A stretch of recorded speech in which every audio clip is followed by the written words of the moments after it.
мисол мегирем агар оё синну соли вай ба хизмат расидагӣ ҳаст ё ин ки не. худо хоҳад пагаҳ оиди нархи навои билетҳо дар моҳи октябр я видео мекунам, ҳамаша мефаҳмон аблава карда нашавад, яъне ки аблава нестай озирашда. агар ки 20 соларам бошӣ ва соҳиби 2 фарзанд бошӣ ба хизмат даъват намешавӣ. духтури дандон дар шаҳри Москва.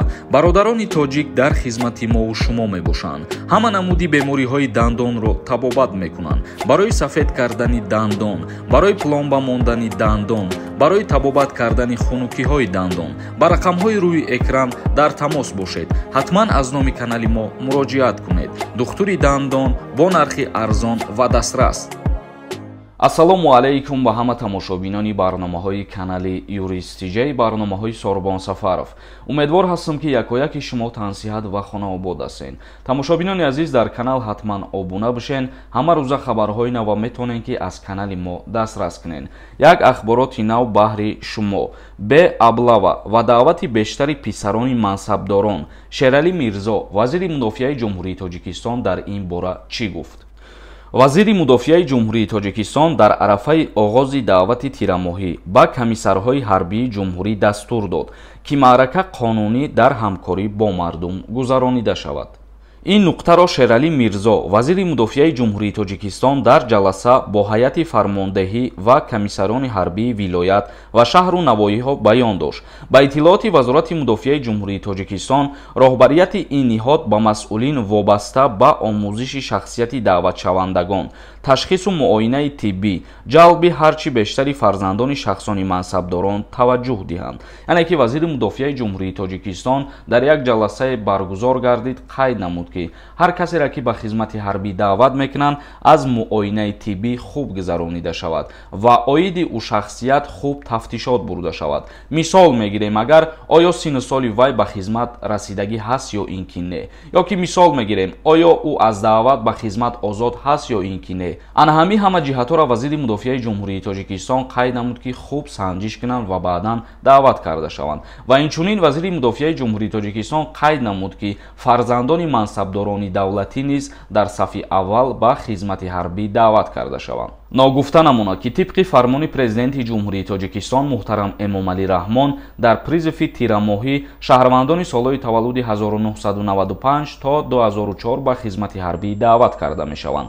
ногуфта намонад дар иҷа моҳошам ба назар мегиранд. соли таваллуди 2004 ки 18 солашидагӣ набошад ба хизмат даъват намешавад ва соли таваллуди 1995 ки 27 солашидагӣ бошад аз даъваткунӣ ба хизмат озод мебошад. инак шурӯъ мекунем хондани комментарияҳоро ва ба саволҳои шумо ҷавоб мегардонем. давлат Шамсов нависондай: акама Россия гости гуфта омадам. 3 моҳ гузашт, ман мигратсионкама алиш кардам, граница нагзашта, регистратсия кардам, патент гирифтам, патент ман меспорам, ман Тоҷикистон брам депортам мекунан. раҳмат ака, саломат бошӣ.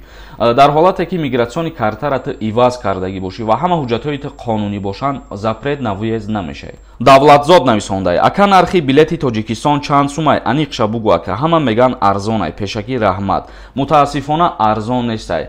худо хоҳад пагаҳ оиди нархи навои билетҳо дар моҳи октябр я видео мекунам, ҳамаша мефаҳмонам. Саид нависондай: ассалому алайкум ака, ман двойной гражданин дорам, не ки хизмат кардагӣ нестам дар ягон ҷо, лекин ман барои кор военӣ билета ариза дода будам. 1-2 моҳ пеш буд. дар ҷои кор пурсида буданд, дар ҳамин ҳолат мара метавонанд барои ҷанг, яъне ки поиска рӯй мекунанд. 28 сола. агар ки дар военӣ учот хита мондагӣ бошӣ, баъдан метавонанд ки тира даъват кунанд. ҳозираш да касое ки офитсер запас ё ки дар военӣ учот хичона мондагӣ нестанд, мобилизатсия барои ӯ касо тааллуқ надорад. боз оянда ягон тағйирот кишид, ҳатман ба шумо хотиррасон мекунем. эс нависондай: салом алайкум бародар, агар ай банк қарздор бошӣ дар Тоҷикистон, метавони Россия бирай?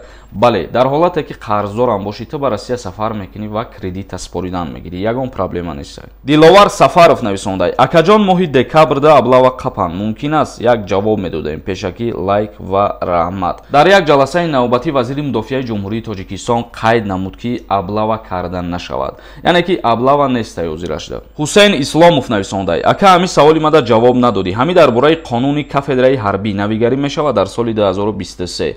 не ҳозиражда ягон қарори нав буромадагӣ нест. Ширкати дорувори шифофармо барои шумо хизмат мекунад. Доруҳо барои зиёд кардани риш ва барои зиёд кардани мӯи сар, инчунин ҳиҷома кардан дар шаҳри Москва ва равғани тозаи сиёҳдона, доруҳо барои зиёд кардани қувваи мард ва барои нест кардани простатит, инчунин доруҳо барои кам кардани вазни худ ва зиёд кардани вазни худ. Ба рақамҳои рӯи экран дар тамос бошед. ҳатман аз номи канали юристиҷаи муроҷиат кунед, тахфиф карда мешавад. рустамҷони бобоҷон нависондай: ака агар оператсия кардагӣ бошӣ, пот шикастагӣ боша, хизмат мебаранд то ҳолате ки соз нашай агар ба хизмат даъватат намекунанд. муҳаммад сафаров нависондай: ассалому алайкум ака, дар шаҳри Москва хизмат кардагием, не ки дар учёт мондагӣ нестам, метавонам ай шаҳр бубурам. касое ки хизмат кардагианд мобилизатсия барои ӯ шахсиятҳо тааллуқ дорад. абдуллоева нависондай: салом ака, духтарам несовершеннолетняя, регистратсия кунам ё ки не? бале, агар ки 1 сола ё ки 10 сола ё ки 20 соларам боша, бояд ки регистратсия кунем. холов нависондай: ака ду фарзанд дошта бошӣ, хизмат мебаранд, ма 25 солаам, илтимос ҷавоб тиҳен. агар ки 20 соларам бошӣ ва соҳиби ду фарзанд бошӣ, ба хизмат даъват намешавӣ.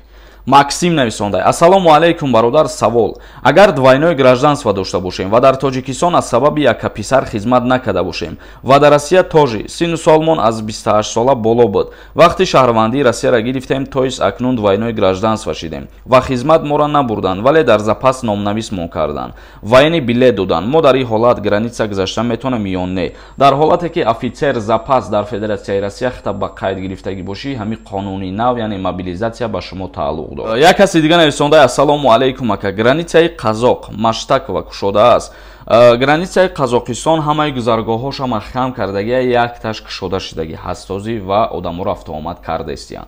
зокирҷон нависондай: ака салом алайкум, ба худо қасам ака, ҳамин номерои таксиҳоро реклама мекунем, ма якташа занг задам, мара гуфт 3 соат пас занг бизан, ма занг задам, гуфт фромӯш кардам, ҳозир ҳаллаш мекунам, гуфт ма ина ба умеди ӯ шида, ина ахир билет харидам тоҷикистон. бародари азиз, ихе ҳолатҳо мешава хай, вайёрам ба ин рӯзо садҳо нафар занг мезананд, ба ҳамин хотир фаҳмидан мумкин аст. ёдгор нависондай: бародар, ҳами тоҷикистонда документи хонара кардан чанд сомонӣ мебошад ва чӣ хел кардан дар кор? ёдгор: вобаста аз хонаи ту мебошад, ҳавлия ё ки этажай, ҳамин чизоро ба назар мегиранд.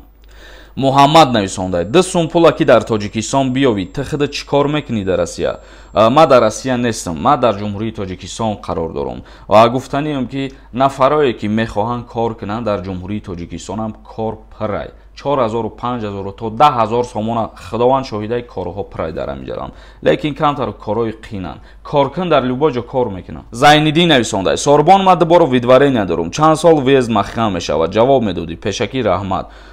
фикр мекунам 2 бор видварения намекунанд як бора, то ҳолате ки агар иш буд нашавад. мисол агар вақте ки як бор видвареният кардан ва та ай Россия берун набурӯӣ, дуюм бора ки дастгир кунанд, депортатсия мекунанд, аллакай ай 5 сол боло мешавад. Москва нависондай: ассалому алайкум бародар, дар бораи видварения якамтар маълумот медодем.